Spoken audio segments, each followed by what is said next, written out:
மகிழ்ந்திடுவேன் நான் கர்த்தருக்குள், களி கூறுவேன் என் தேவனுக்குள், ரட்சிப்பின் தேவனுக்குள்.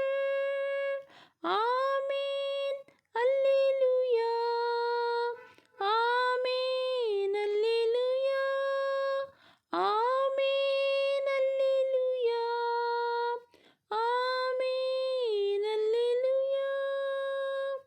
கிடையில் ஆடுகள் உதலற்று போனாலும், தொழுவத்தில் மாடுகள் இல்லாமற் போனாலும், கிடையில் ஆடுகள் முதலற்று போனாலும், தொழுவத்தில் மாடுகள் இல்லாமற் போனாலும், மகிழ்ந்திடுவேன் நான் கர்த்தருக்குள், களி கூறுவேன் என் தேவனுக்குள், ரட்சிப்பின்